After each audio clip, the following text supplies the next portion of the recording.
Hello again, Chris McCarthy, running for president. I think it's Sunday, and I thought I'd take the day off, but not from you.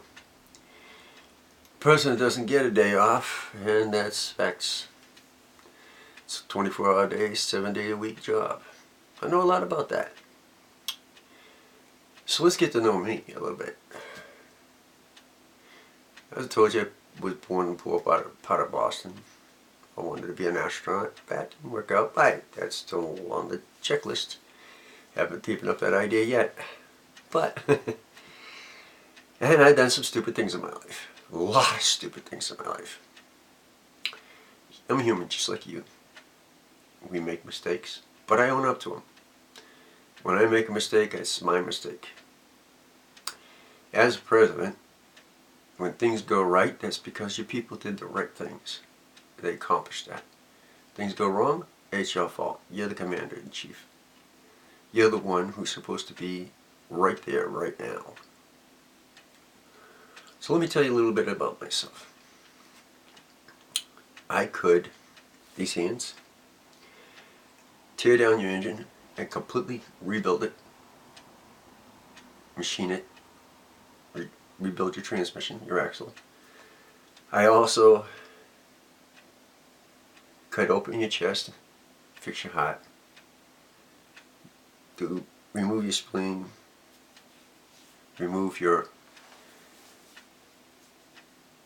anything. I could have done anything. I was trained in every known disease, known to man, and I could set an IV, run a scalpel, and I could do anything the military can teach you. One of the things that most people ask is, have you ever killed anybody? My answer is always, directly, indirectly, by action or not, by action or inaction. The answer is yes to all of the above. I'm not proud of some of it, but it gave me perspective, because I found that it was a conflict in my oath. First, do no harm. And my graduation was a very terrible event. Just got hit. And February '91. Yes, I was the guy there. It was in our area. I had faced the court-martial if I went there. Frankly, I don't even remember anything about it. Everybody told me I was there. I got pictures of me. People come up to me and thank me for saving their lives. I do know that probably people would tell me that in the Army you don't get that choice, and you doctors, you all get that choice. That if a DNR is rendered, then you can't give them life-saving help. If you quality of life is so impractical, then sometimes it is better. But in the military, there's no such thing. You don't take quality of life and you don't take a DNR. Your whole thing is to save that life. No matter what, you save a life. When we go to places, we're the world police, and we use deadly force if necessary, but only if necessary. I have seen the horrors of war, and I've seen the beauty of peace. And be quite frankly, I would rather have peace. That isn't to say that I would not use our military if necessary, but only if necessary. Today is,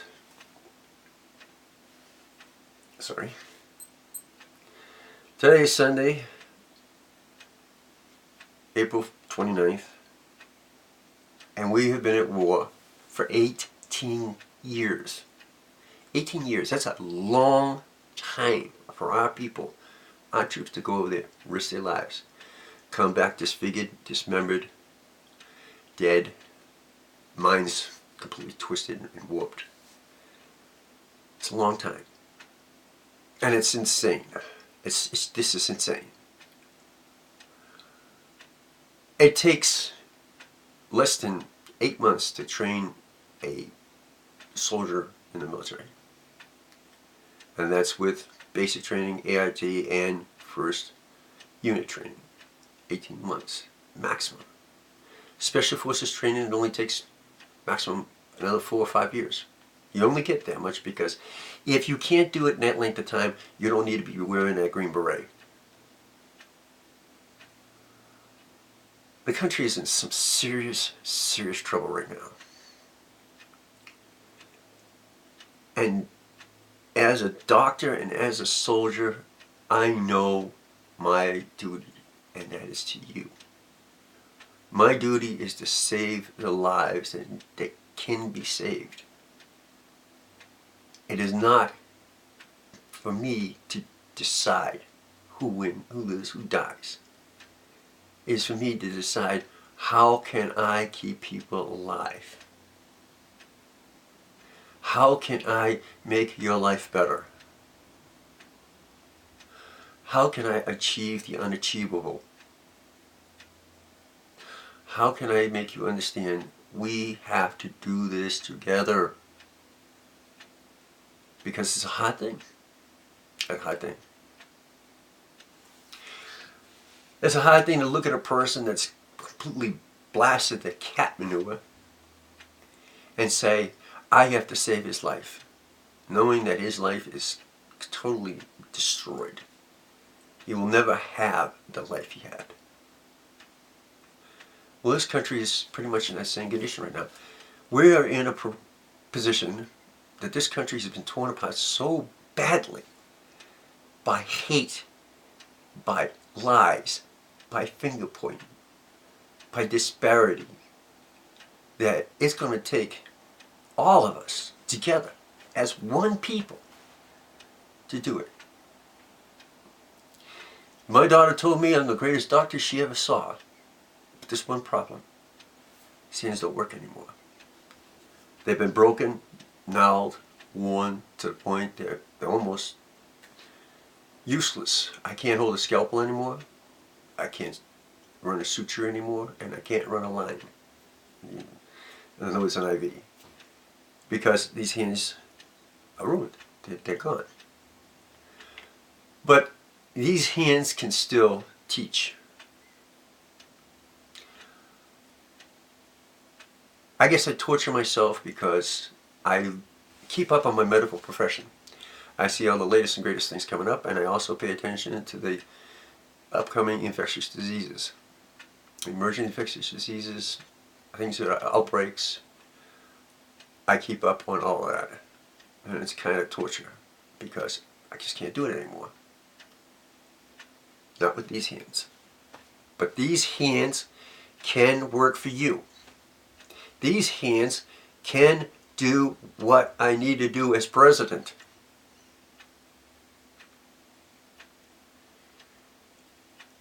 It's the last thing in the world I ever wanted to be was president.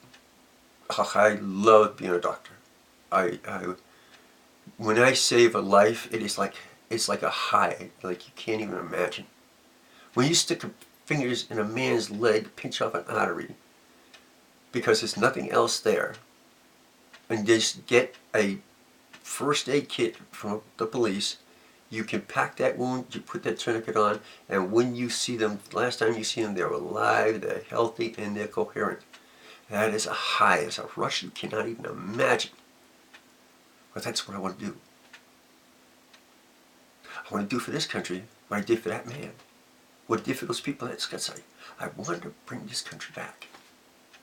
I want to make this country better. That's what I want to do. I want to make your lives better. My kids know how sincere I am about this. That is why they all backed off.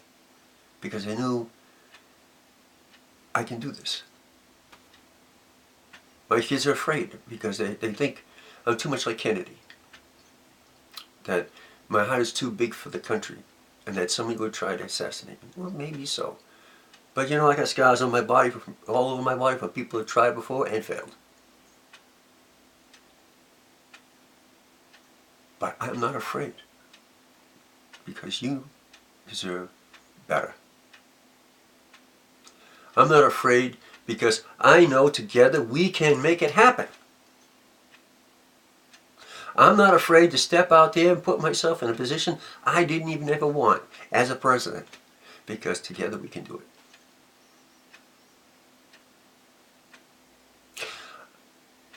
I'm not afraid because of the Democrats, the Republicans, the liberals, the conservatives, or whatever, because they are all the same and we are all the same, and we are the people. And together, we are the people. This nation has always proven itself because we are the people. Whenever we've been put to the challenge, we, the people, have risen and achieved it. Not only achieved it, but superseded it. I'm not afraid. I hate to be in the limelight. I do not like to be a public spectacle. I don't even like to get my picture taken. But I will do it for the people. You see me in a t-shirt, you see this flag behind me, that flag is everything to me. It's a lot. The Constitution is a lot. But you are everything in my heart and soul. You, the people, you're everything. But together, we are the greatest nation, but together we can supersede that and become the greatest nation the universe has ever seen. We the people. In order to form a more perfect government, more perfect union. The Constitution says we the people. It doesn't say we the Democrats, we the Republicans, we the liberals, we the conservatives. It says we the people. If we join together, we can all be that surgeon like I was. We can all be the doctor like I was. We can all be that hellacious mechanic like I was. We can put this country back together. We can accomplish all the things I say we can accomplish. And we can do this and be the pride of the world again. How do we do this? Stop looking at each other with color. Be colorblind. As a surgeon, I can tell you, when I look at the internal organs of a human being, there's not much difference. Blood is still blood, and it's still red. Organs are all in the same place, with minor differences.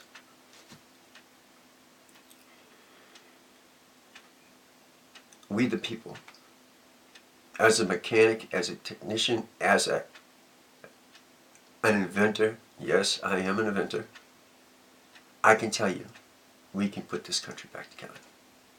We can put this country together. I will never tell you I did something, because I can't. It is the people. You, out there, every one of you. Stop looking at Democrats as your enemy, Republicans. Democrats stop looking at your Republicans as enemies. They're not. They're your friends, your neighbors, and your loved ones. We, the people, got to stop thinking about that. I know that you love your parties, and I agree with you. But when it comes to running the country and putting it back together again, I can't afford to be like that. I can't afford to look at you as a Democrat. I can't afford to look at you as a Republican. I can't afford to look at you as a liberal or a conservative. I have to look at you as the people, one and all. You know, in the Native American world, they use the drums. The drums are to symbolize the beating of the heart. The rivers are their blood, and the mountains their body. The word Apache is not really a word for us, the people here. It's called Indate, the people. One heartbeat of many people. That's what the drums symbolize. That one heartbeat of many people. That's why they are so in sync together. all Native people, those drums, if you listen to them closely, they're always in sync because it represents their heartbeat. We the people. The Star-Spangled Banner, it is the heartbeat of the country. The rivers and the oceans around us, our blood. And the mountains, the land, the ground, that's our body. We the people must stop the damage and destruction of our bodies, our earth. We the people got to stop the destruction and tearing apart of our limbs. Each other represents each other. Because people want you to be divided. They want you to be afraid. It's nothing to fear. This country's never been afraid of anything or anyone ever. We the people.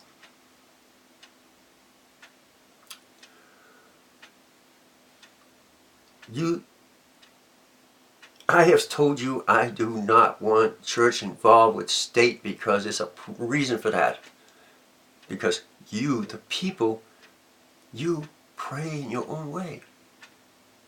You have your own words for the Creator, for Jesus.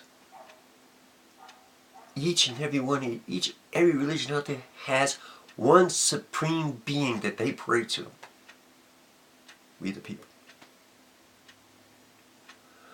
I am a Christian at heart. I was born and raised as a Protestant. I was confirmed as an Episcopalian, and I am living in the in-day traditions.